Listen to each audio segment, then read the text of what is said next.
Good afternoon.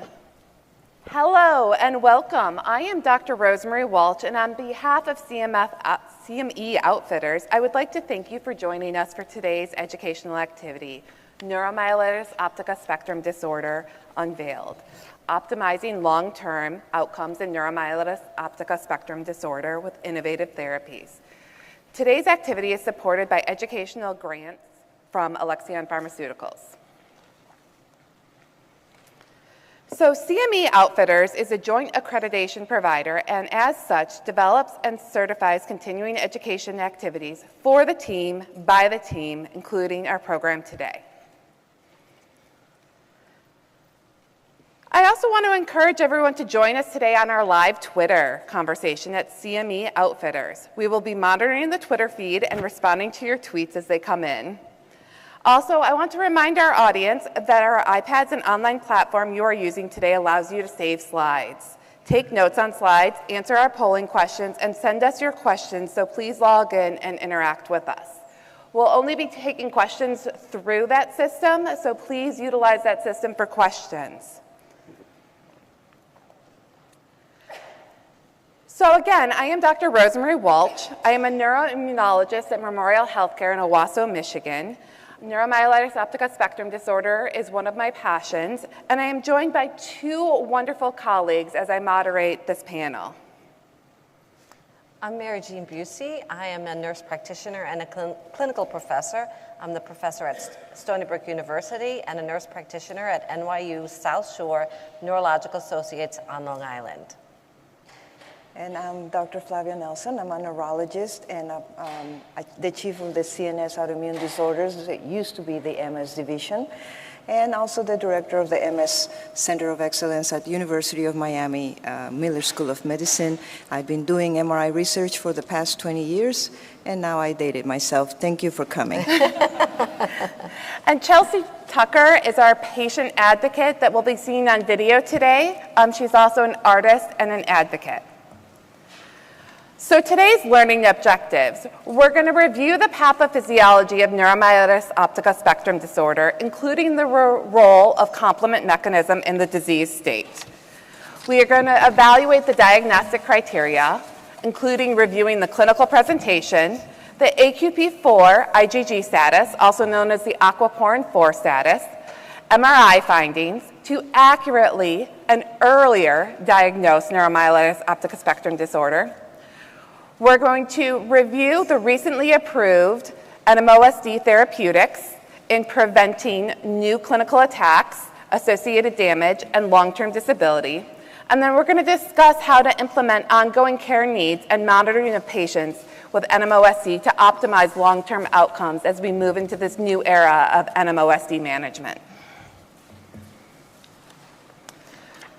So this is a very devastating disease, and we like to start off with a patient experience here. My name is Chelsea Tucker. I am 37 years old, and I am diagnosed with neuromyelitis optica spectrum disorder. I was initially misdiagnosed with MS when I was 21, and I lived with that MS diagnosis for nearly a decade before my symptoms led me to a diagnosis of neuromyelitis optica spectrum disorder in 2019. My initial symptoms were vague. I had constant nausea, vomiting, which was new to me, migraines. I had rapid heart rate. I was just having a wide variety of symptoms that didn't make sense. I was sent to multiple specialists, and I was diagnosed with POTS syndrome and celiac disease. That went on for about 2 years, and finally I woke up one morning with excruciating pain behind my left eye and blindness. I knew at that point that there was something very wrong, and I was directed to go to the emergency room, and I was there diagnosed with optic neuritis for the very first time. From there, I had spinal taps and all of the procedures, blood work and MRIs that eventually led me to a neurologist who was able to diagnose me with MS. NMOSD is a rare afflicting disease in that it affects about 1 of 10 per person, per 100,000 people globally. In the United States, there's about 22,000 persons diagnosed with NMOSD. It affects East Asian and African descent disproportionately. The typical age is between 35 and 40 years. However, it can be diagnosed at earlier or later, but rarely in children and adults, older adults. It's predominantly female, and it's especially in the relapsing NMO IgG positive. The high female predilection is up to 9%, 9 to 1 in females versus males. The clinical course varies over time. The person may start out with an acute relapse, and 90% of patients experience this kind of relapse. And it worsens over time where relapses become longer, more severe, with less recovery. And this accumulating disability causes chronic disease and chronic disability. NMOSD misdiagnosis is really common. Between 25 and 40% of people were initially misdiagnosed, oftentimes with multiple sclerosis. And diagnosis can be very complicated because there's a significant variability in disease course and presentation. If a patient is sent to the emergency room or to their primary care provider, most providers there have limited or no experience with NMOSD, and patients describe that they've been called they're faking a disease or there's much difficulty with diagnosis. In fact, 71% of patients say the first healthcare provider that they saw was not helpful. And so if you look at this, the circles, you'll see how NMOSD intersects with MS, ADEM, and MOGAD. And it's a big problem when people are trying to be diagnosed. The consequences of this misdiagnosis are delays in maintenance therapy, inappropriate or harmful treatment, especially with MS therapies, greater frequency and severity of relapses, and increased risk of permanent disability.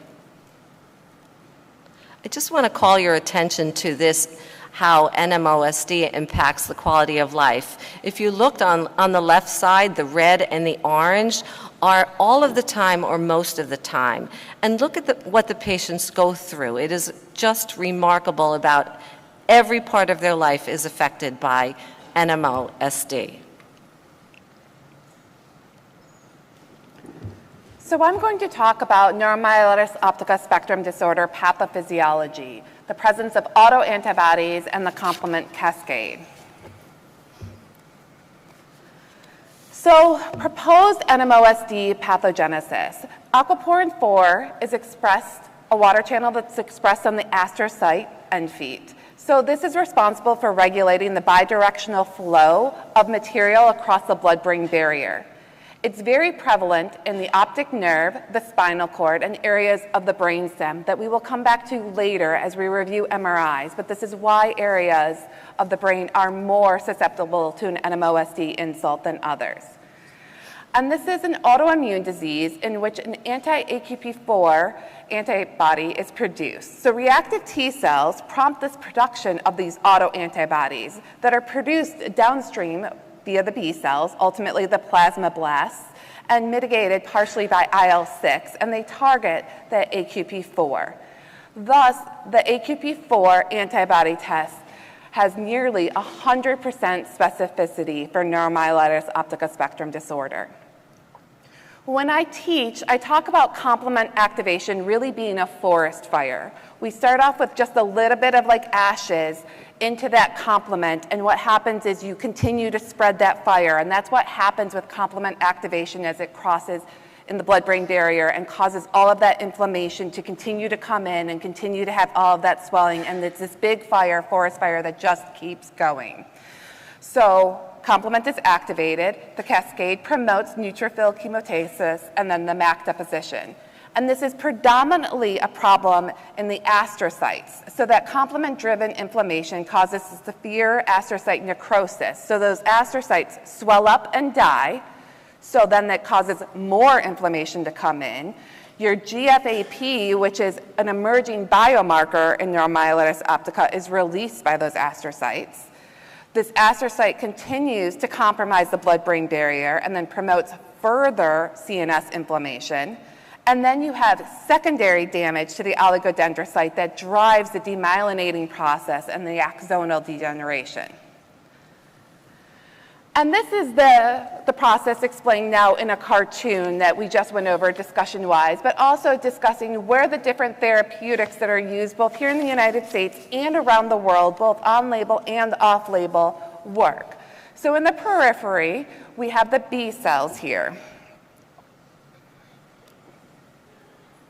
So rituximab here works on the CD20, and ipilimumab works on the CD19, which are ultimately responsible for producing the anti-HCP4 antibody. You have your IL-6s working here, satralizumab and tocilizumab, that are in this production in the periphery as well.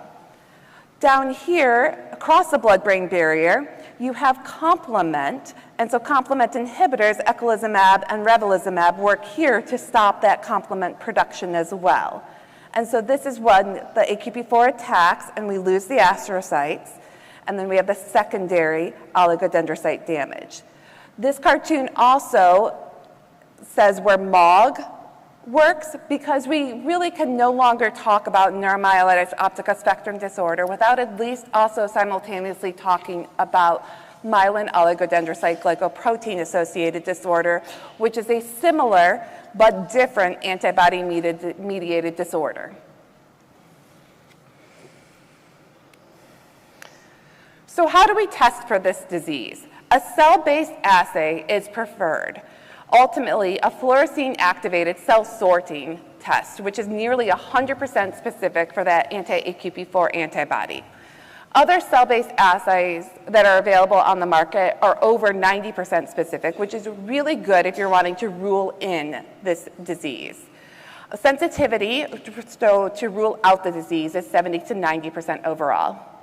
There is other testing available on the market called ELISA. It's commercially available but not preferred, and sensitivity is significantly affected, and antibody titers can fluctuate. We can have false positive based on other antibodies that exist, and we do recommend retesting if you're uncertain on the diagnosis. Blood testing is often preferred over CSF because it's more sensitive and it's less invasive. But there are certain cases that you might need to consider CSF in.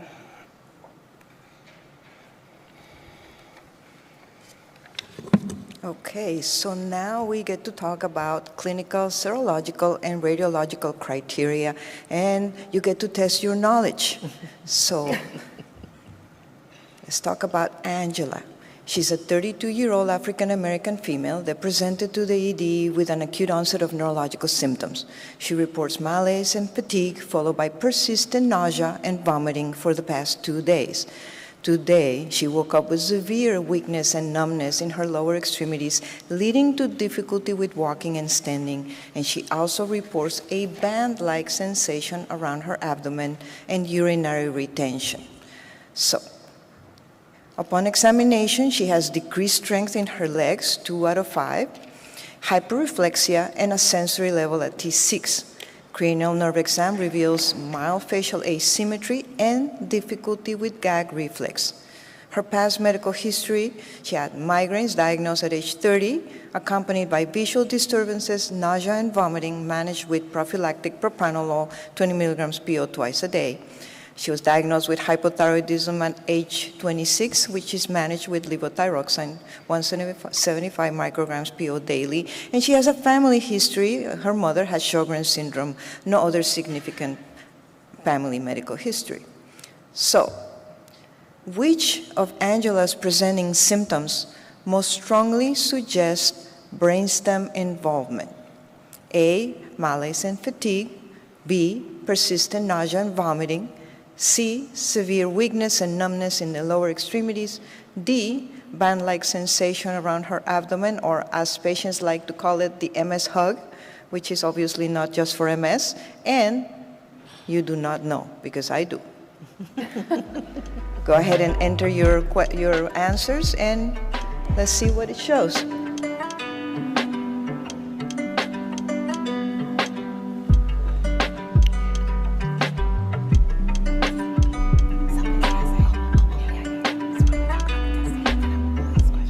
look at that. Very good. Persistent nausea and vomiting. Very, very good. So 88% of the people in this room get to have cookies. All right. Excellent job, everyone. And you know, if you didn't answer correctly, that's okay. It's okay. You're learning about NMOSD, and that's what's important. And if you can help 1 or 2 patients because of what you learned today, you should be happy.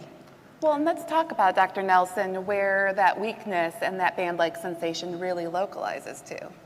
Oh, I don't know. The resident did the neurological exam. Okay, so let's talk about the core clinical characteristics. We all know optic neuritis, right? Bilateral or unilateral. We also know acute myelitis. And the one that is not as well known is the area postrema syndrome. And we'll talk more about that, and I'll show you on the MRI what area is affected. Then we also have an acute brainstem syndrome, or ABS, number 4. I don't know if I can, number 4 over here. I don't see it very well from here. And number 5, asymptomatic narcolepsy or acute diencephalic clinical syndrome with NMOSD typical diencephalic MRI lesions. And number 6, and that was number 5, over here in the front. And number 6, symptomatic cerebral syndrome with NMOSD typical brain lesions. So let's talk a little bit more about that. Transverse myelitis. The patient is usually, most of the time, going to present to the ER because the symptoms are very dramatic. And it's going to be weakness or paralysis of limbs, torso, and plus minus respiratory muscles, which is more rare, but it can happen. They also have painful tonic spasms, sharp shooting radicular pain, pruritus, numbness, tingling, or burning sensations, and bladder and bowel or sexual dysfunction, right? And usually the diagnosis is made after an MRI is obtained, and we can see the lesion on the spinal cord on MRI. Optic neuritis usually starts unilateral, can become bilateral, one eye after the other, sometimes both, partial or complete blindness, loss of visual acuity or color saturation, retrobulbar pain that worsens with eye movement, and abnormal or asymmetrical pupillary response to light. And remember, in general, the optic neuritis that we see with NMOSD tends to be a little more dramatic than the one we see with MS.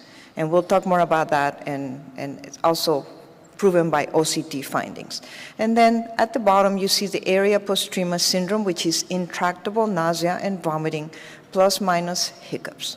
Now, the one that is not as common will be the brainstem diencephalic or cerebral syndromes, which you're going to have your narcolepsy with autonomic dysfunction. Remember, our patient was talking about how she had rapid heart rate and nobody could figure out what was going on. So that was likely an autonomic dysfunction. Difficulty speaking, swallowing, or breathing, right, from brainstem damage, facial paralysis, severe headaches, visual disturbances, and altered mental status, which is your encephalitis, and then vertigo, hearing loss, tinnitus, encephalopathy, changes in mental status can happen, hydrocephaly and seizures, and fulminant neurogenic respiratory failure. I actually had a patient with that and diagnosed with MS. So what about the diagnostic criteria? So in 2015, an international panel for NMOSD diagnosis, the IPND, gathered and came up with 2 different diagnostic criteria, one for aquaporin 4 positive and one for aquaporin 4 negative NMOSD. So in the aquaporin 4 IgG positive, we must have 1 or more core clinical characteristics, which are positive tests for aquaporin 4 IgG using our best available detection method, the cell-based assay, which is strongly recommended, and exclusion of alternative diagnoses, your sarcoidosis, your paraneoplastic syndromes, vasculitis, chronic infections, etc. It's extremely important. And then in your NMOSD with aquaporin 4 negative or unknown, because you don't have the test available or the answer yet, you must have two or more core clinical characteristics occurring as a result of one or more clinical attacks and meeting all of the following requirements. One or more core clinical characteristics must be optic neuritis or acute myelitis with longitudinally extensive transverse myelitis, which we will discuss when we talk about MRI, or the area postrema syndrome. Also, dissemination in space, and we're not talking about space on the MRI, we're talking about two or more findings on clinical exam or clinical characteristics, and fulfillment of additional MRI requirements as applicable, as well as a negative test for aquaporin 4 IgG using best available detection method or testing unavailable, and again, extremely important, exclusion of alternative diagnosis. Now, they came up with a proposed NMOSD diagnostic algorithm, which I'm sure is similar to what you do. So if you have a patient in which you suspect NMOSD, the most important thing, in my opinion, is to get a very, very good history and clinical exam, right? Meaning, do not go by the previous neurologist's note or the resident that took the HMP at 3 o'clock in the morning. You take your own exam, you talk to the patient preferably, if possible, get it from the patient, and then if you still suspect NMOSD, then you go to your testing. So let's go down to the right. You're going to do your general immunological lab work, your MS mimics, all the tests that we do serologically to rule out MS mimics, such as ANA, etc. CSF analysis, and you save a little bit of CSF if possible, because if you do your aquaporin 4 testing and it's negative, you may want to do it in the CSF, just a suggestion. And then also you're going to do your MRI and your OCT. The OCT is going to be also very helpful. Then you go there to make sure you don't have any red flags in that workup and check for alternative diagnoses. And then, of course, parallel to your other testing, you're doing your aquaporin 4 IgG cell-based assay. If positive, you go down to the INPD criteria for NMOSD. Does the patient meet criteria, right? It's not just a test, it's everything. So if it's positive, you check for criteria. If it's negative, you may repeat in serum or you may do it in the CSF. And then if it's negative, you can also test for IgG for MOG. And if that's positive, then you consider MOG EM or MOGAD, encephalomyelitis or MOGAD. And if it's negative, you may repeat as well. And then again, on both sides of the algorithm, depending on what you get, you're going to ask yourself, does this patient meet the NMOSD criteria? And I want to mention that there is no one test or one thing that you can do to be sure of the diagnosis. I think what I teach my residents is the history and presentation should fit, the neurological exam should give you some clues, and then you go for your testing, your lab testing, right? And then you go for your MRI findings, and then at the end, your CSF and MRI findings, and then the other aquaporin 4 testing and MOGAD. And you make sure that everything fits.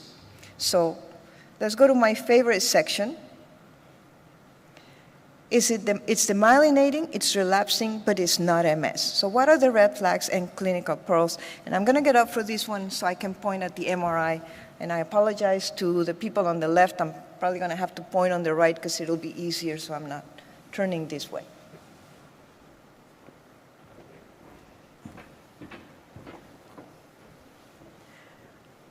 Can you hear me? Okay, the other mic is on. So, remember Angela? Okay, so Angela started on high-dose corticosteroids and sent for lab work and imaging, and here are the results. Aquaporin 4 IgG is positive, anti-MOG IgG is negative, we have oligochromobands are absent, hint, hint, protein level elevated, 100 milligrams per deciliter, and white blood cell count elevated, 20 cells, likely lymphocytes, or it could be neutrophilic pleocytosis.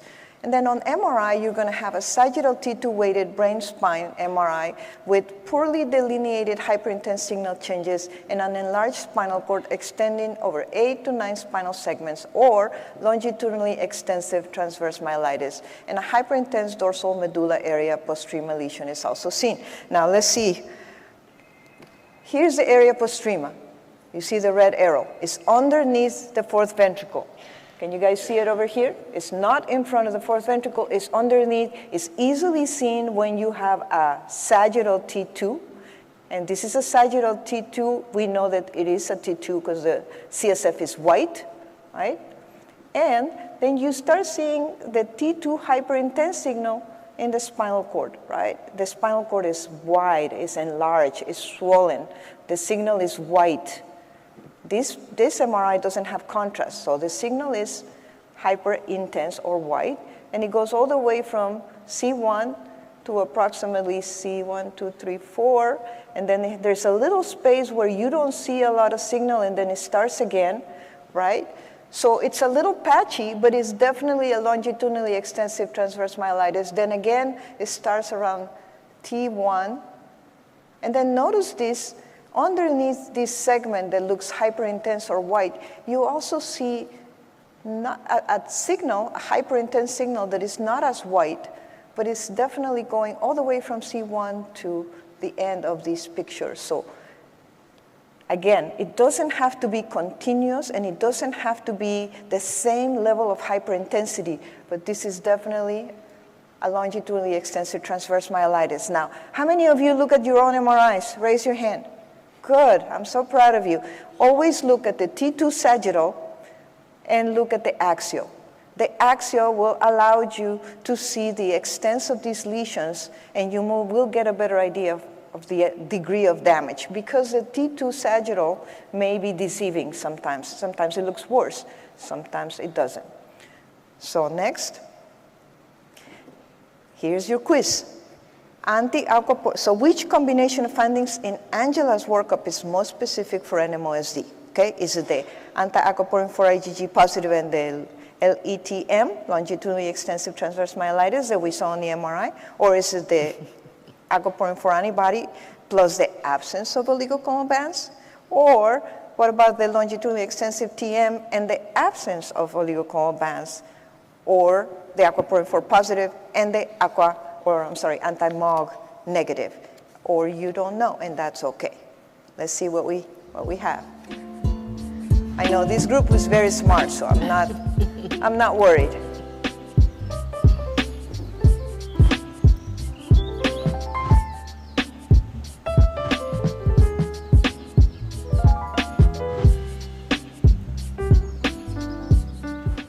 Okay. So the answer is 76% the anti-aquaporin 4 IgG positive and the longitudinally extensive transverse myelitis. Although, none of the answers are wrong. They really are not wrong. It's just that this will be the best indication that this is NMOSD. So kudos to you. And so it's okay to say, I don't know.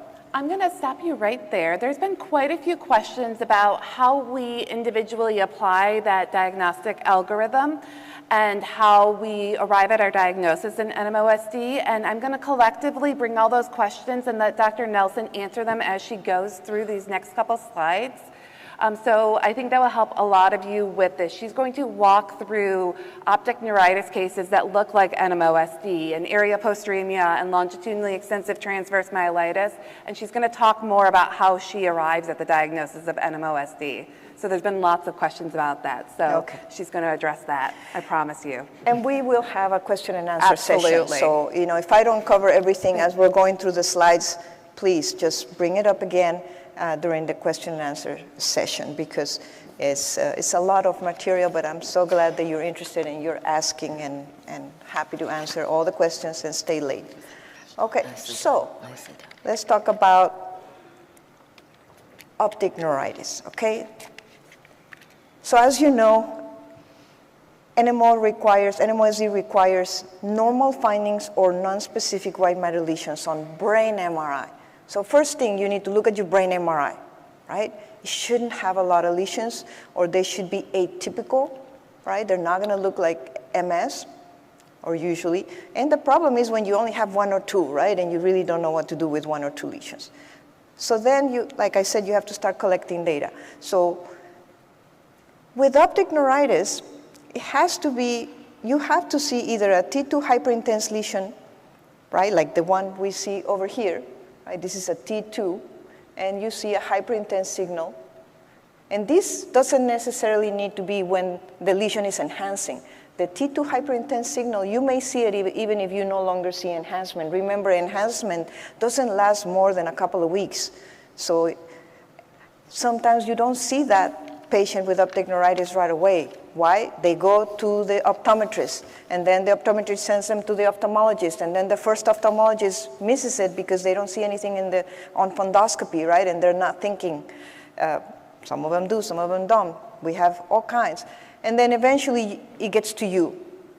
And by then the nerve may not be enhancing anymore, but you still have to go back and try to put the puzzle together and look at, if they got any imaging at the time of the attack, et cetera. But if you're lucky enough to see the patient when the attack is happening, you want to get a brain MRI and you want to get an orbital MRI, and you want to look at the T2, but also at the T1 post-contrast. So as is showing you here on these slides, we see a T2 hyperintense signal on the left eye, but also we see on post-contrast imaging, this is a T1, CSF is dark, but it's got contrast inside the veins. This is the contrast, and you see the contrast enhancement in the chiasm, right? So T1-weighted GAN-enhancing lesions, more than half the length of the optic nerve, or involving the optic chiasm, and this is why they're gonna have bilateral optic neuritis, because the chiasm is affected. Right? So again, evaluate your cases of optic neuritis, look at your own MRIs, not only look at the axial, right? This is the axial, and you want to look at the orbits in the coronal plane, which you're only going to get that coronal plane if you order the orbital MRI. And then you want to look at your MRI of the brain and also look at T2, T1, post-contrast. What do the lesions look like, right? Everything is going to give you a clue. I couldn't make it, but I heard you had a wonderful imaging lecture this morning. So MRI is fascinating if you pay attention to it, and it can give you so much information, more than we think. So let's go to the next slide. Spinal cord lesions, right? That is the bread and butter of NMO. So we usually require, or we want in NMOSD aquaporin 4 positive, we expect to see a longitudinally extensive transverse myelitis and 2 or 3, at least 3 contiguous segments in patients with a history of acute myelitis. And so you see beautiful over here on this one, NMOSD, right? You see the signal on, again, this is a T2 weighted image. How do I know that? Because the CSF is white, so CSF in front of the spinal cord, which is dark, right? This is a T1 post-contrast. The CSF is dark. We don't see this white line over here. And you see the contrast enhancement up here and above C1 in the medulla. But then you see these lesions over here that say MS. And I am sorry to say that NMOSD, especially the NMOSD aquaporin 4 negative, may look like this. So again, this brings me back to the MRI cannot diagnose NMOSD or MS or anything because they can all sometimes look alike. And these lesions can be seen in NMOSD. So if you see this doesn't rule out NMOSD, right? Even if you have, well, if you have an aquaporin 4 negative, that's what makes it hard. That's when you're going to bring your other, all the other information, the oligochondral bands, the OCT, et cetera, correct? So here's your area postrema syndrome. It's easy to miss on MRI, right? You have to be looking at the brainstem very carefully, preferably on a 3D, meaning usually most of the patients, they get an MRI and you're gonna have a 3 millimeter slice thickness or 5 millimeter slice thickness, right? That's a lot of gap between picture and picture. So preferably if you have a 3D, which is 1 millimeter between each picture, you might be able to catch it. And there it is. It's, again, underneath the fourth ventricle, right? And in the posterior part of the medulla, not the ventral part. And here you see it looks like a donut around the canal, right? You see it here, and here is unilateral. So I'm gonna point again on this side, it looks like a little white donut. This is a T2 flare, and unilateral on the left side only, down here, and underneath the fourth ventricle in the posterior area. Now, it's very important that you look at the T2 flare, preferably 3D, not 2D, because that gives you, again, pictures every 1 millimeter. But it's also very, very important that you look at the flare, the T2 flare, and the T2, the regular T2, the one with the white CSF. So a T2 flare is just a T2 with the CSF turned black. So it's the same image. You're just gonna, in one you see the CSF, in one you don't. And getting rid of the CSF sometimes makes things better, but in the posterior fossa, down here, it may not be as helpful as in the brain. So please look at both carefully, slice by slice, and compare the T2 flare with the T2. If you have EPIC, you can do that. And they're very easy to miss, so you want to look at the axial and you want to look at the sagittal. So this study by Lou Z from 2011, they look at 30 people with MS, 30 people with NMO, and 30 people with ADEM. I'm not going to go into ADEM that much, but basically what they found is that the lesions for NMO were, the borders were more irregular and they were asymmetric. In MS, the lesions were more regular, the borders were more regular, and they were also asymmetric. And in ADEM, the symmetry is what kind of, made it different. So ADEM can look like NMO. We won't go into that because that's a complicated story, but the symmetry may give it away, as opposed to asymmetry in MS, asymmetry in NMO, and then irregular borders in NMOSD and regular borders in MS, if that's helpful. Again, you have to look at T2, T2 flare, and post-contrast images carefully, preferably 3D. So other brainstem syndromes, okay, we need to look at periependymal brainstem lesions, which we did. And look at these lesions. I can't see them very well from here, but look at these lesions again in the area postrema, right? And in one particular, in CA, you can see lesions in the midbrain, lesions in the pons, and lesions in the medulla, which interestingly also Lou Z found that in the midbrain they were more common in ADEM, in the pons they were more common in MS, and in the medulla they were more common in NMOSD. Is that helpful? I don't know. It was only 30 patients in each category. But, if you want to remember some of those things, I think the best thing is just when in doubt, when you don't know what to do and the whole picture is not giving you an answer, then you repeat the MRI and see if the change in the MRI gives you that answer, right? Sometimes we don't have it right away. Sometimes you have to repeat imaging and look at how the patient evolves. So,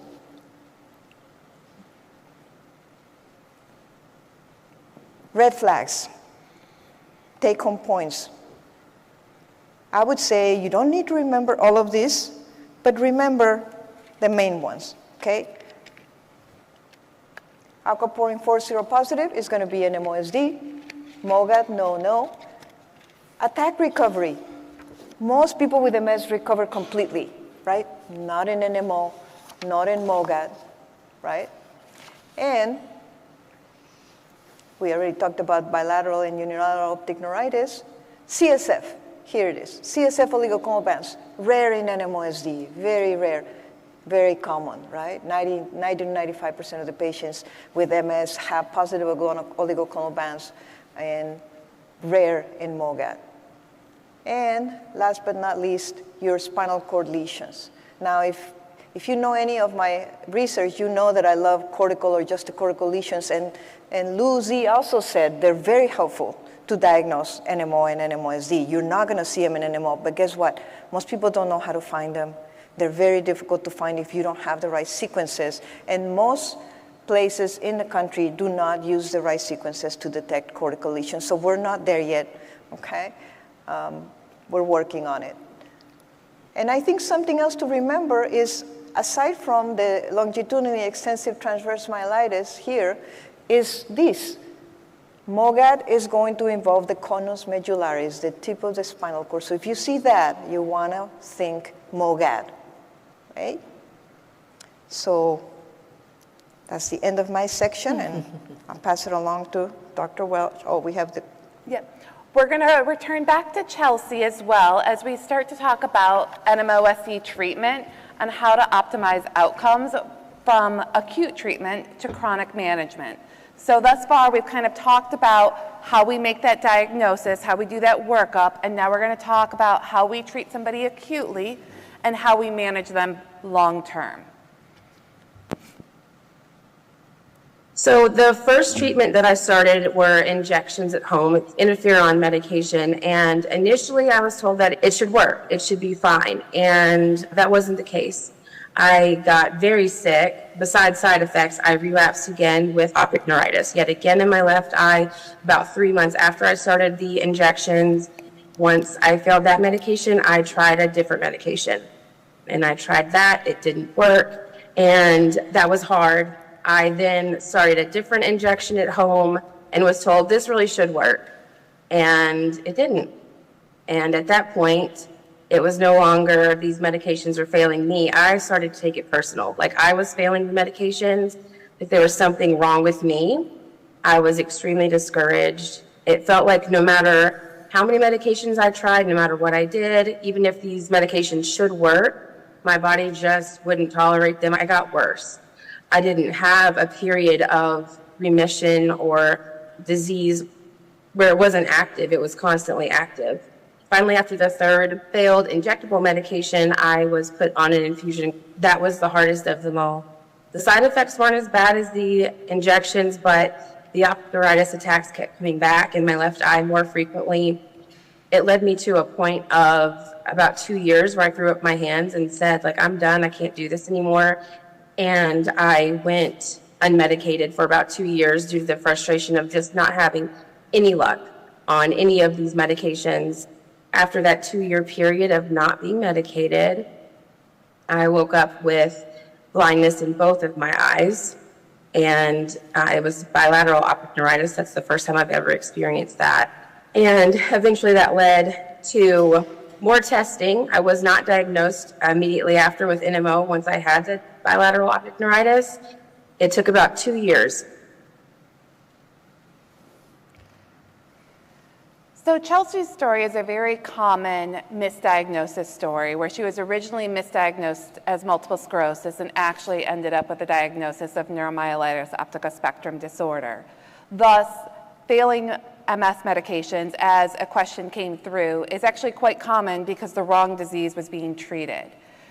So when Chelsea went to the hospital this time, she needed to be treated for that acute bilateral optic neuritis. And the importance of treating this acutely was because recovery after attack or relapses is typically poor and incomplete. So that optic neuritis does not recover back to normal visual acuity. It normally leaves some residual blindness.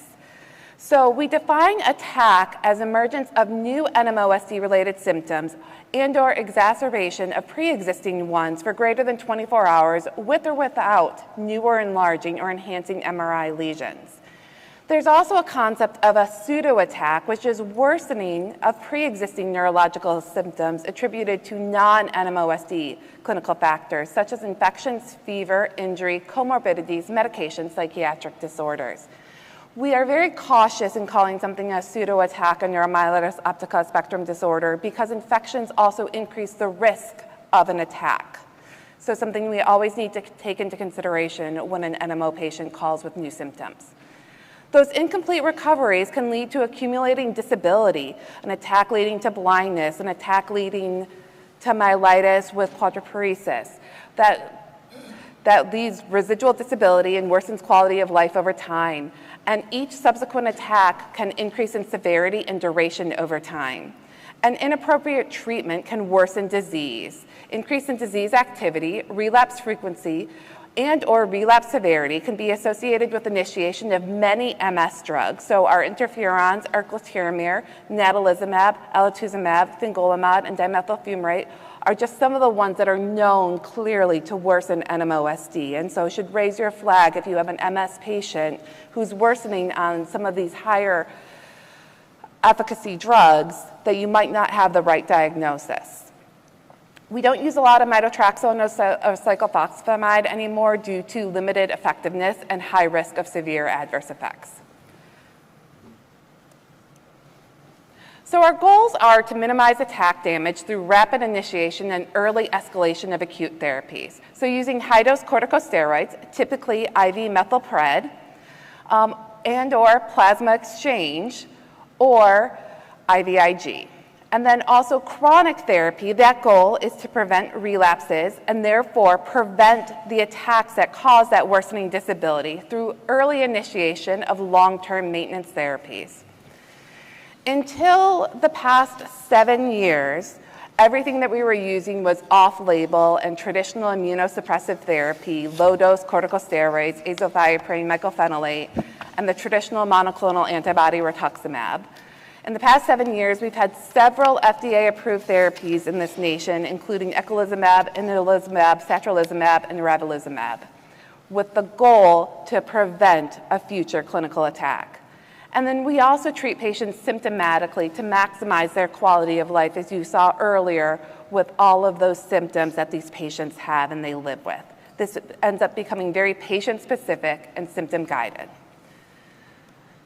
So a patient comes in with an NMOSD attack of an optic neuritis, an area postremia, a longitudinally extensive myelitis, and we treat them with high-dose IV methylpred, 1 gram for 3 to 5 days. And depending on the severity of attack, they get plasma exchange or IVIG, depending on the institution as well. If IV methylpred does not elicit an adequate response, I encourage Plex or IVIG, depending on the institution, early. And then acute therapy must be followed by some form of an oral corticosteroid taper to prevent subsequent attacks as you get a patient on a maintenance therapy. And we're going to talk about the maintenance therapies. If I just may add something, I just want you to know that, and I didn't know this myself, but we have the #1 neuro-ophthalmological institute in the country, the Bascom Palmer Eye Institute, and they use up to 10 days of IV Solu-Medrol, up to 14 days of IV Solu-Medrol before they go to plasma exchange. So if it's a severe case, we don't have to stay with just 5 days. I've done 7 before, never heard of 14, but the head of the Bascom Palmer Institute, does that, and I respect him significantly. And we have the luxury of having patients go to the Bascom Palmer ER, and they get treated immediately. They get an MRI in the ER, they start treatment. So I'm very lucky, but I've also learned from them. So just think of it that way. Don't give up on IV Solu-Medrol and go to plasma exchange immediately. You can stay with IV steroids a little longer and give it some time to respond. And then these patients are normally in the hospital, and one of the questions that came in virtually was, what's the role of physical and occupational therapy? And I highly encourage these patients to get moving as early as possible in the hospital to prevent the complications of a DVT or a PE and get function back as fast as possible and prevent the decubitus ulcers that can form if they're in bed too long. So get those therapists involved early as possible. So let's talk about maintenance therapy in a patient who is AQP4 positive. The goal is to start immediately after the first clinical attack because there's a high risk that this is going to be a relapsing disease if they have the anti-AQP4 antibody. So treatment choice is highly variable and very patient-specific, but approved monoclonal antibodies are preferred at this point in time over traditional immunosuppressive therapies whenever possible. At this time, there is no therapy that's approved for seronegative NMOSD, so treatment recommendations are currently driven by expert opinion. Now, this algorithm actually comes out of Europe, But it actually is kind of helpful as we try to move forward because there are no head-to-head studies in NMOSD, and so what is the first choice therapy for a patient? And that's a very patient-specific decision. So whether or not they are a complement therapy patient, whether or not they're a B-cell therapy patient or an IL-6 therapy patient, depends on what's their attack severity, their recovery, what the patient can tolerate. Can the patient inject themselves? Do they have access to an infusion center? What are their comorbidities? Do they have other autoimmune diseases that I'm going to try to use one drug to treat multiple diseases with? What is the concern for a side effect or a safety profile? What's their age and their family planning process? What's the patient preference? What's the adherence? What will a patient adhere to? Will a patient self-inject? Will they show up at an infusion center? What's the availability and the cost in the market that you're in? And then what would happen if a patient has a clinical attack on one of these medications? So the current consensus recommendation is to switch to a different class of medications. So that if you fail on a complement therapy, the recommendation is to switch to an IL-6, or a B-cell therapy, if you fail on a B-cell therapy, to switch to another class of medications. And then if you fail again and you continue to fail, that you start to combine therapies. But at this point in time, they tend to be very refractory, and clinically I've only seen this with what we call paraneoplastic NMOSD related to their underlying cancer. So off-label therapies that were used for many years and many patients may have been on and many patients may still be stable on include mycophenolate, anywhere between 1,000 to 200 milligrams daily. This can take 4 to 6 months, even up to a year to have full effect. Oftentimes we need to maintain patients on corticosteroids in the interim.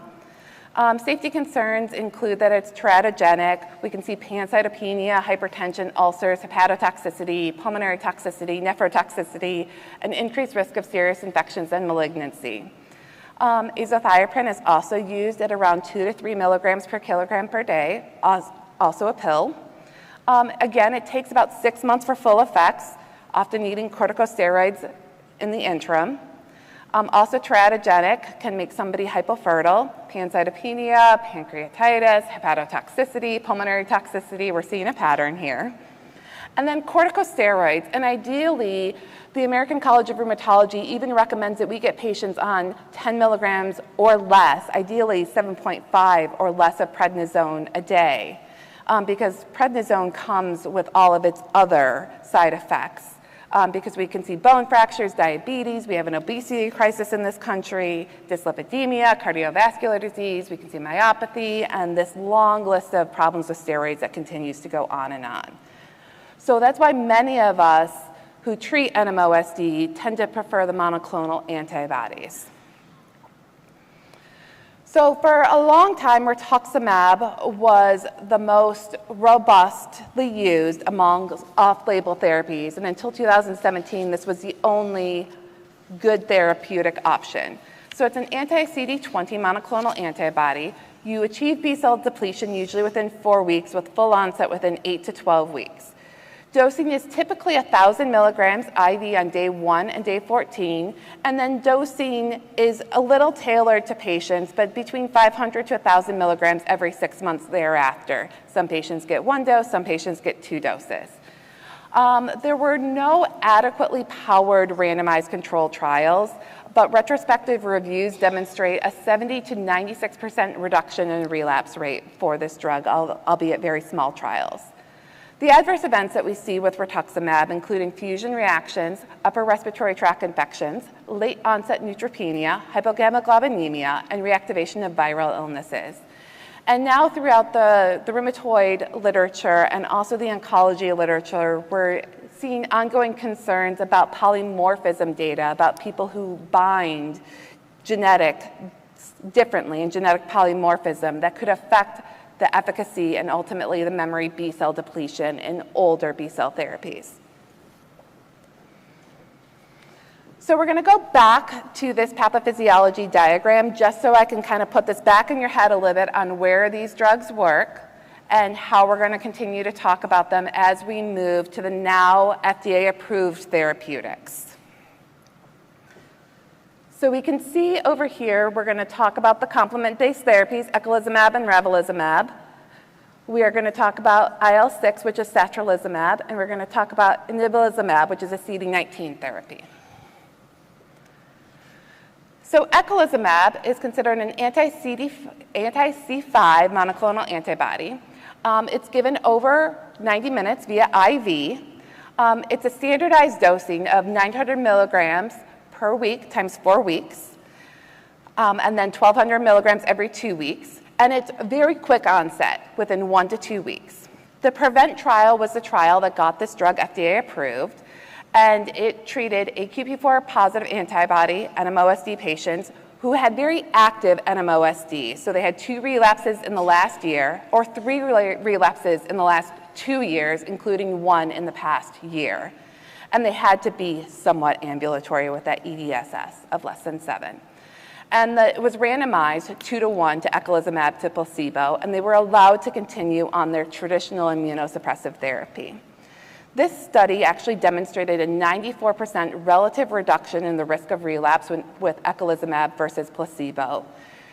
We saw adverse effects of headaches, upper respiratory tract infections, arthralgias, malaise, and GI upset. We also had to be very cautious about anemia, leukopenia. We did see a couple rare fungal infections and an allergic infusion reactions. But the most important thing to be aware of with complement therapy is that there is a REMS program and an increased risk of meningococcal infections. Therefore, we do need to vaccinate against both meningitis A and meningitis B due to the increased risk of encapsulated bacterial infection. This year, a longer-acting complement therapy came to market called ravulizumab. It's an anti-CD5 monoclonal antibody, but it's longer acting. So instead of being dosed every other week, it's dosed every 8 weeks. And this is actually a weight-based IV infusion. You have a day 1 loading dose that is weight-based, day 15 maintenance dose, and then every 8 weeks thereafter with onset of action within the 1 to 2 weeks. This was the CHAMPION NMOSD trial, and this was what's called a time-to-event external comparative randomized controlled trial. What that means is that they actually took the placebo trial of the PREVENT, which was the eculizumab trial, and used that to compare this trial to. Because at this point in time, it was now considered unethical to have a placebo-controlled trial in neuromyelitis optica spectrum disorder. They enrolled slightly less active NMOSD patients with 1 relapse in the past 12 months, still ambulatory, and they were allowed to continue their baseline immunosuppressive therapy. This study demonstrated a 98.6 relative reduction in relapse rate with ravulizumab versus placebo, and we saw very similar side effects because it's a very similar mechanism of action, just a longer time between infusions. So again, we had to worry about those hematological abnormalities, and we had to make sure we were vaccinating against meningitis. The patients who were treated with ravulizumab during the CHAMPION NMOSD trial, it was a very novel response that was published in the New England Journal of Medicine because nobody had a clinical attack while on treatment. Inebilizumab is an anti-CD20 monoclonal antibody that's a 90-minute IV. You are pre-medicated with an antihistamine, an antipyretic, and a corticosteroid. You receive 300 milligrams on day 1 and day 15, and then every 6 months thereafter. You do have B-cell depletion within 2 weeks and full onset within the 6 to 8 weeks. This was done in a large randomized controlled study, time to event double-blinded, called the NMOMentum study. Again, they enrolled active NMOSD patients with 1 relapse in the last 1 year or 2 in the last 2 years, and they also had an EDSS of less than 8. And they were randomized 3-to-1 to inebilizumab versus the placebo. So in the HCP4 positive patients, there was a 77% reduction, relative reduction in the risk of relapse versus placebo. We did see some upper respiratory tract infections, some UTIs, and some arthralgias, which we do see with B-cell therapies during infusions. And then there were a couple life-threatening infusion reactions, but very rare. Some opportunistic infections, viral reactivation. The class has a warning against hypogammaglobulinemia and concerns in animal models that it might be teratogenic. Satralizumab is the only injectable therapy that's available on the market. So it's a self-administered sub-Q, 120 milligrams every 2 weeks times 3, and then every 4 weeks thereafter. It takes about 12 to 24 weeks to start working. There were 2 different studies that this was completed in, the Sakura Sky and the Sakura Star, which were both time-to-event, double-blind, randomized controlled studies. So Sakura Sky did enroll patients who were AQP4 positive with greater than 2 relapses in the past 2 years, including 1 in the past year, in ages 12 to 17. And they were randomized 1-to-1 with satralizumab or placebo. And you could ultimately see that there was a pooled analysis with a 75% risk reduction in AQP4 antibody positive patients receiving satralizumab. Now, side effects that we did see, injection site reactions, and that makes sense based on how the drug is administered, headache, arthralgias, upper respiratory tract infections, neutropenia, thrombocytopenia, elevation in LFTs, cholesterol, and triglycerides. Okay, now we're going to talk about ongoing monitoring and supportive patient care, but we're going back to Chelsea. I've been relapse-free for almost 3 years, thank goodness. I mean, I'm completely blind in my left eye, and I've been that way for a long time, so I can pretty much count on my vision not returning in my left eye. But my right eye is something that we have to preserve. I had issues with being immobile, so I had paralysis and numbness in my legs, and I just remember how hard it was for me to go through that and how hard it was for my family to watch me go through something as devastating as losing my eyesight and losing my ability at times to be mobile. I don't have celiac disease. Vomiting profusely and having such trouble and nothing was helping is something I still struggle with now. And it's not anything correlated with food, it's because of NMO.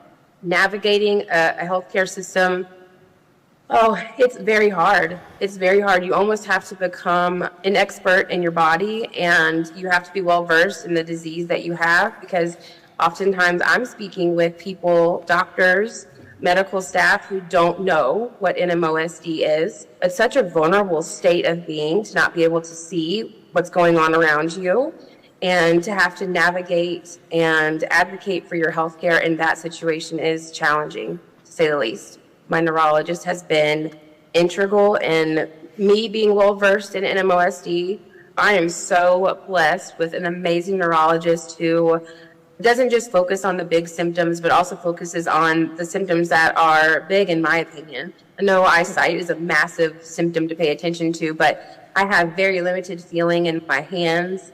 And so we're working on getting more testing to figure out exactly where that damage is coming from and if it can be reversed. I have an amazing support team in my primary care doctor who works very closely with my neurologist regarding my care, which is, I can't ask for more. It takes a huge burden off of me. I would tout that I have the very best doctors overseeing my care.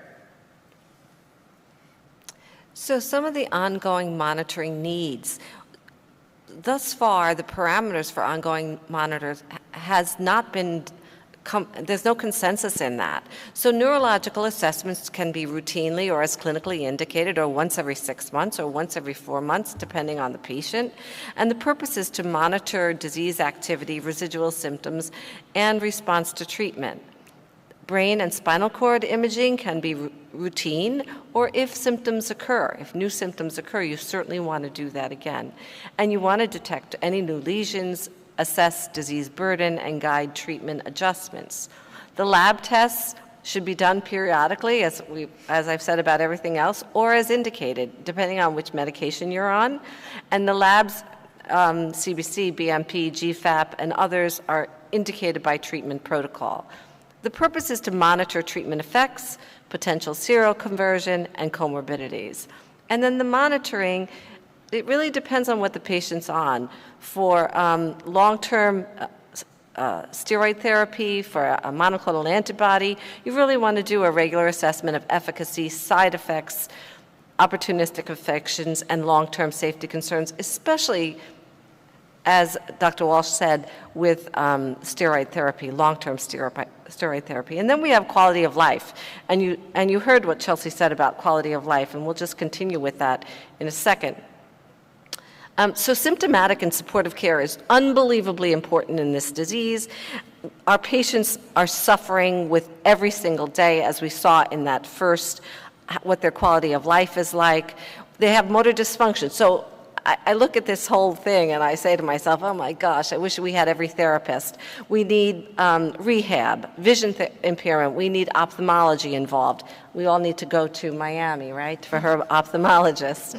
Neuropathic pain and paresthesias, how do we treat it? Some people treat with gabapentin, some people treat with Cymbalta. We try not to treat with any opioids. We might send the patient to pain therapy, pain management. It really depends on their pain. Spasticity and tonic spasms, we're using medications. Are we going to use a baclofen pump at times? I don't know. Are we going to use Botox? These are questions that we still have, and it depends on the patient. Bowel, bladder, and sexual dysfunction, very high for these patients, and they may need to see urologists. And we talked about it today, not here, but in other places, that nobody talks about sexual dysfunction. I mean, no primary care, no provider really wants to say, oh yeah, let me talk about that. So that's one thing that's probably an unmet need that nobody really talks about because it's difficult for us. But who is it? John Foley will be talking about it soon in this conference. Fatigue and disordered sleep is another problem for our patients. Pregnancy, should they get pregnant? What if they're on therapy? Should they not get pregnant? Their disease has to be monitored closely because there can be increased activity during pregnancy. What about psychiatric and cognitive impairments? I know in my practice, I can't find anybody from my patients to talk to. In our whole region, we have no psychiatric providers who will talk to a patient and medicate. It takes months, and many of them want cash only. So it's really a difficult problem. I think it's mental health needs are dramatic across the United States. Infection and vaccines, we said that we have to be cautious about that with these medications. What about autoimmune comorbidities? Sjogren's and lupus are the most common comorbidities with NMOSD. Psychosocial support, social work. Some MS centers have, who see all these patients, have social work in their clinic, and that is something that is just remarkable, and I would like to work there. Patient care and partner education. This is your nursing staff. This is what we do. Besides the neurology staff, it's the nursing staff. We do this, and we do this well. We talk to our patients. We educate our patients every time we see them. So there's so many needs that our patients have, and they're still unmet because of our lack of providers in our regions. And now, Rosemary.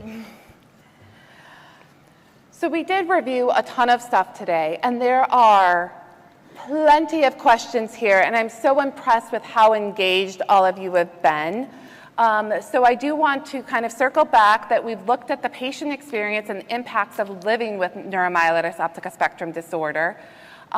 We are working to increase the rate of accurate NMOSD diagnosis by implementing the latest diagnostic criteria and cell-based antibody testing. We spent a lot of time with Dr. Nelson distinguishing NMOSD from MS lesions on brain and spinal cord imaging. We talked about reducing the time of initiation of NMOSD maintenance therapy in newly diagnosed patients. There are many, many questions here about which one to use, which one do we use first, the financial impacts of this, insurance barriers, and those are all very fantastic questions and barriers that we all face on a regular basis. Different states have different policies, so it is very hard to address those questions here right now. But something that this community as a whole is working on why patients might need or want access to FDA-approved therapies, or why somebody might choose an older monoclonal antibody therapy that's on the market, but that should be a decision that lies with the patient and the physician. And then implement appropriate monitoring and supportive care measures. So these are unmet needs in neuromyelitis optica spectrum disorder. So one of the questions is, how often do we see asymptomatic MRI lesions? And there is one NMO study out of the NMOmentum study potentially addressing this, but this is an unmet area of need in NMOSD. Do we see asymptomatic MRI activity in NMOSD, or do we not? Do we repeat their MRIs at 6 months on therapy like we do with a lot of MS patients and then image them periodically? Or do we just image them when they have a clinical event? What do you do? Dr. Nelson's and my practices are probably very different, but nobody has exactly the right answer at this point in time. And this is what the next decade of neuromyelitis optica spectrum disorder care is going to bring us, and how we bring this all together in the best care moving forward. Trending AQP4 activity. That's of great debate in this country right now. That question has come up multiple times here. Some people will follow that titer and consider, as a patient's been living with this disease for 40 to 60 years, can they follow that titer and potentially take that patient off? And others will argue if a patient is on a B-cell therapy that that titer is now going to be negative, and is it safe to take a patient off therapy for NMOSD?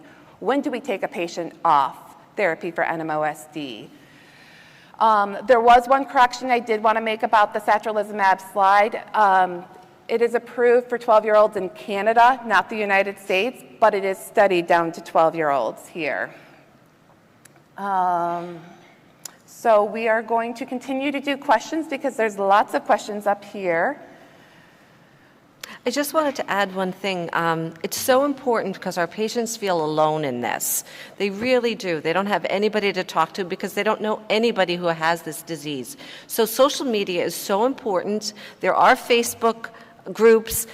You can send the patient to the Guthrie Jackson Foundation, the Samara Foundation, or the Cernus Foundation, because they also will help. They have a lot of videos and they have a lot of interest in what NMOSD is, and also they can help with funding for treatment. So Dr. Nelson, there's actually several MRI questions for you, as you figured were coming. One of the questions is, are you aware of the prevalence of longitudinally extensive myelitis that is not AQP4 positive? I do not know a percentage, but we have many other diseases that can actually give you that kind of myelitis. I've seen lupus give you a longitudinally extensive transverse myelitis. I've seen what looks like a demyelinating disease, and it's actually an AV fistula, and gives you that kind of longitudinally extensive. Also, there was a case of varicella zoster myelitis that also showed a longitudinally extensive transverse myelitis. So again, MRI is really just showing you what's happening, in the spinal cord, and that may give you clues into the etiology, but it's not going to be pathognomonic for any disease. And that's why I kept saying, it's all got to come together in every aspect of that we discussed. So I do not know a number, but I can assure you that it happens in many other diseases. Okay, and then one of the questions is actually about posterior fossa lesions. So this would apply to both multiple sclerosis and NMOSD. Why is T2 better than FLAIR? Well, let me see how I can make it fast. So the cerebellum has a lot of gray matter, as you know, and the brainstem, for some reason, sometimes when you look at the FLAIR, it just doesn't show the lesion as clearly as the T2. So I think it's just depending on the signal, right, on that particular person, because the signal can change depending on the person. So I don't know if it has to do with the amount of water that they have, because that plays a role in the T2 signal.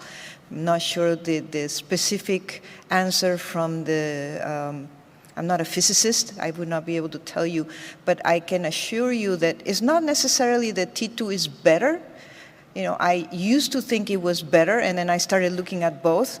And 20 years experience of looking at MRIs, not only of my patients, but I used to look at MRIs from multi-center clinical trials and looking at MRIs that were coming from all over the world. And basically, I don't think there's a rule, so I would say look at both. Right? In general, the T2 should be better because if it's gray matter, it's going to show better on the T2 and not on the flare. But the flare sometimes picks them up better. It's a good question for me to look into. Why? But if you look at both, then the chances of missing it are less, which is really the point. So there are also several questions on pregnancy and women of childbearing age. This happens to be one of my favorite topics and a topic that I could talk to you for about 4 hours. So there are no consensus guidelines yet on management of neuromyelitis optica spectrum disorder in pregnancy. It's something that a lot of us have talked about working towards. There is a lot of data out there that unlike other autoimmune diseases, neuromyelitis optica spectrum disorder may actually worsen during pregnancy, and that we need to discuss this with patients and work in conjunction with OB and maternal fetal medicine to help women have healthy babies. There's no clear indication on whether or not a patient needs a vaginal delivery or a C-section. There's ongoing registries about use of the current FDA-approved therapeutics during pregnancy, but there's currently no recommendation to use any of them during pregnancy. This is a case-by-case scenario that's handled. So it's a conversation that needs to be had. Still, 50% of the pregnancies in the United States are unplanned, so it probably will happen. It's happened to me in my attending career. I've had an NMO patient become pregnant, and we navigate it. And we navigate it the best we can, working with that patient on a very individual basis.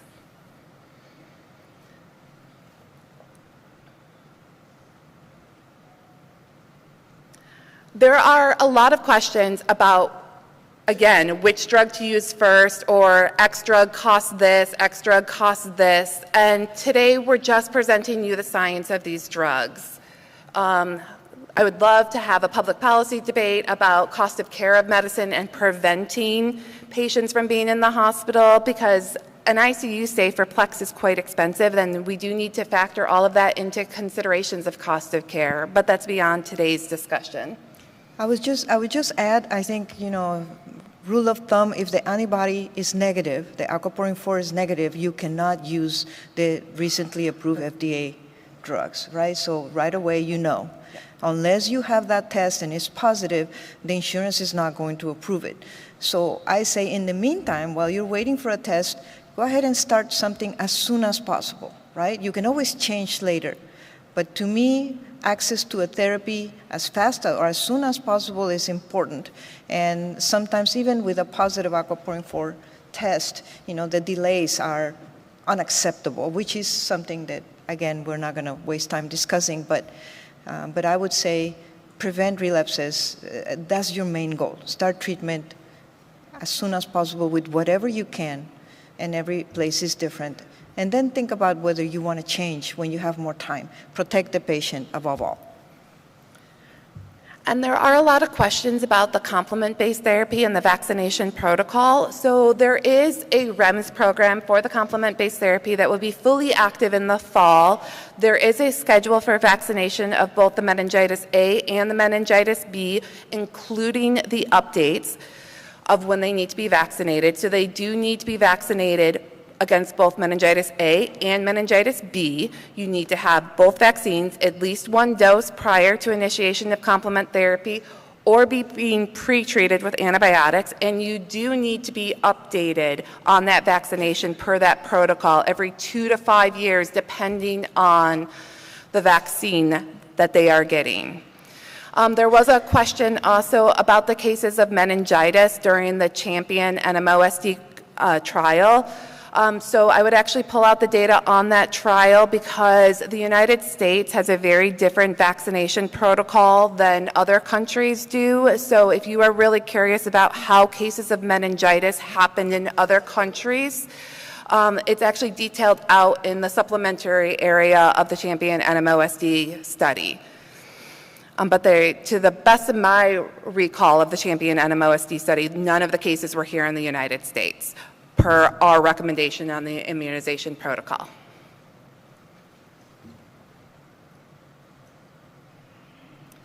There's a couple questions about MOG. There is currently nothing FDA approved to treat MOG antibody positive disease. So there are a couple ongoing clinical trials with different treatment options. So that's exciting and hopefully coming to market in the next 3 to 5 years. But this field of neuroimmunology is vastly changing, which is why we're constantly talking about these diseases. And when in doubt, if you don't know if it's MS, NMO, or MOG, then you know that there is one drug that will cover all of them, right? And sometimes we cannot solve those puzzles.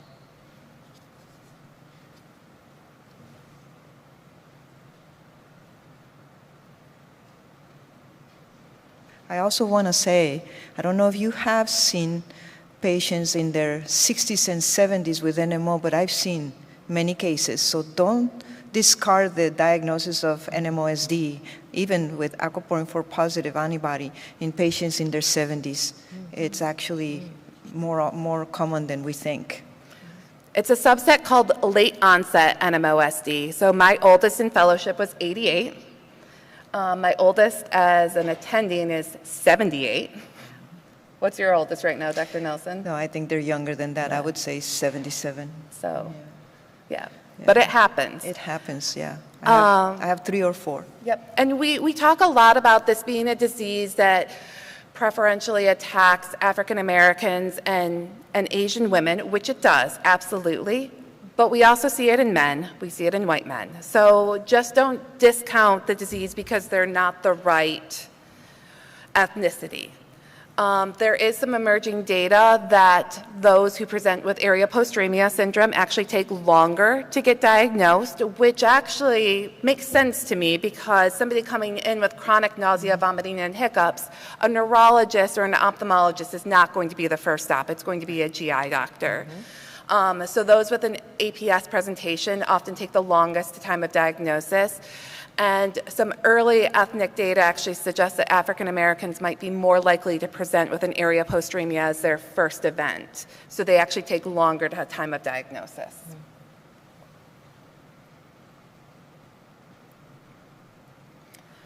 There are a couple questions about the concept of progression in NMOSD. And currently, by the IPND criteria, we consider progression in NMOSD a red flag. All the disability that's acquired in NMOSD is really attack-driven. It comes from the acute event that happens. Now, in real life, it is really hard to tease out. Is their spasticity not well controlled? Are they deconditioned? Did they gain 40 pounds from the steroids that they were on and now they have a harder time walking? So we are learning and having emerging concepts in multiple sclerosis called progression independent of relapse activity. And that is not really thought at this point in time to be seen in neuromyelitis optica spectrum disorder. But another area that as we continue to expand our research, you might be something that comes out. I'm not convinced at this point in time that it will come out, but not something that we think we see right now, but we really have to focus on those symptoms. I think I disagree with the field, and I will tell you why. If you think of MS lesions in the spinal cord and patients with MS that show a stable MRI year after year after year, but they're deteriorating, right? They're having more difficulty walking. Part of it is being sedentary, right, or not mobility issues, but part of it is Wallerian degeneration, anterograde and retrograde from the lesions in the spinal cord. And I don't know why it wouldn't happen in a spinal cord with a lesion caused by NMOSD, but it would happen in a lesion with MS. So to me, I do see patients with NMOSD that have had it for some time, that do progress and eventually don't walk. So that to me is progression, and it makes sense. Right? Because there's that Wallerian degeneration factor that we cannot measure, but it's there and it makes sense. So it will be proven at some point, I'm sure. And so early on, when our patients have just been diagnosed with NMOSD, similar to what we do with MS, we really encourage a healthy lifestyle. Weight, keep weight low, walk, do anything you can to encourage that, because that is the wellness treatment that they need. If my patients say, can I go to acupuncture? Go ahead. Can I get massages? Oh, go ahead. Do whatever. Right. The complementary medicines, things that will make them feel better. And as we know, a little bit of exercise and a little bit of weight loss always makes people feel a little better, especially psychologically, because they can do more. So I think that's another really important thing that we have to tell our patients. Agree.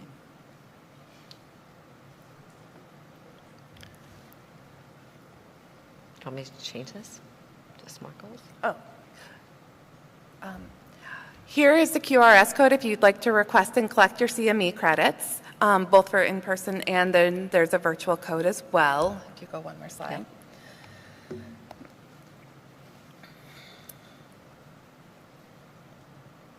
Sorry, I'm trying to group some of these questions because a lot of them are very, very typical. So routine monitoring for patient on immunosuppressive therapy.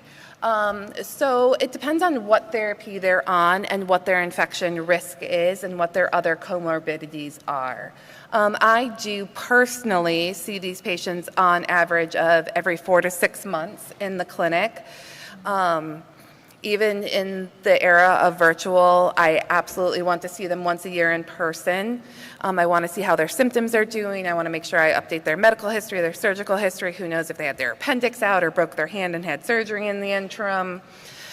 And then I monitor their liver, their kidney, their CBC. I do try to keep at least an eye on their IgG if they're on B-cell therapy, but more importantly, I look at how many times they've been on antibiotics in the past year, how many infections they've been treated for, but we always have that risk-benefit discussion, and I've kept people on immunosuppressive therapy well into their 70s and 80s with neuromyelitis optica spectrum disorder if they've been active. What about you, Dr. Nelson? Yeah, I agree with you completely. I will just add, when I arrived in Miami 2 years ago, there were over 200 patients with NMO, and some of them very advanced. And there was one in particular that I thought I could not do anything for. But, some of these patients just want to feel like someone's listening to them and is trying to make things better for them, no matter how much disability you have. And you have that power. Even if they were misdiagnosed or they're in a wheelchair, whatever, I would say when you see that patient, always ask yourself, what can I do to make this patient's life better? And they notice and they appreciate it. And most importantly, they thrive. They start thriving and they do get a little better no matter what. So, take home point is if you're there for your patients, they will do well. Don't assume that, okay, there's nothing I can do for them and that's it. I'm just going to not see them very often. There's always something you can do to make their life better, and that's so important. And I think my colleagues have made that very clear. So I just want to thank you for being here so late, for your attendance, for your involvement. You've been a wonderful audience. Thank you so much. Thank you. Yes, thank you.